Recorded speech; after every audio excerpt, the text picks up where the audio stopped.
जोहार गे पठुआ को नवा सानताड़ी स्टडी चैनल रे आपया सगुन दाराम नवा वीडियो दो यूजी पीजी रेन स्टूडेंट लगे हेल्पफुल कना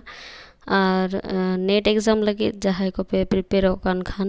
उनको लगे हो नवा वीडियो दो हेल्पफुल किया तबे नितो दो आदो बो एतोहब लगे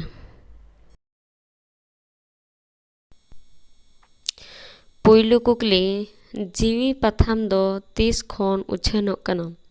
तेला 1999 साल रेना जनवरी चांदो खन इन तायम पश्चिम बांग्ला रेना ओकारे पोयलो तिलका मजिया धीरी मुठन को थापन लेदा तेला बेलिया बाथान रे को थापन लेदा इन तायम गुरु गोंके ओड़ा एरा गुर दो 30 तेला 23/6/1989 साल रे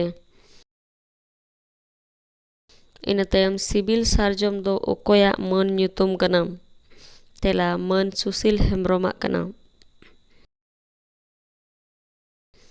इन तायम पोइलो बिदु चांदान गायन पुथी दो 3 साल रे उदुग सदर लेना तेला 1941 साल रे उदुग सदर लेना इन तायम दूरबीन सोरेना जुडसी कहानी पुथी रेना मिटांग कहानी ओल में तेला हिरोम सिकिड़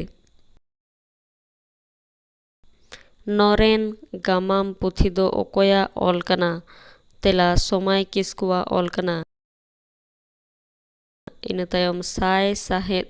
अनोढ़े पुथी दो ओकोया ओल कना तेला प्रोफेसर दयमंती बेसराहा ओल कना इन तायम आतो ओड़ा गामाम दो ओकोया ओल कना तेला मानोतान डोमान हासदाहा ओल कना इन तायम ओका एने सेरेñ दो गेलबार चांदो गे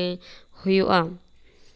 तेला लागड़े एने सेरेñ दो गेलबार चांदो गे हुयुआ नोडे गे मुचातेना और नोवा वीडियो पोइलु पे नेले खान चैनल सब्सक्राइब तबन पे और वीडियो दो लाइक तबन पे और हो नोंकान वीडियो लाहारे नाम लगित बेल आइकन टिपो कते ऑल ऑप्शन दो सिलेक्ट तबन पे।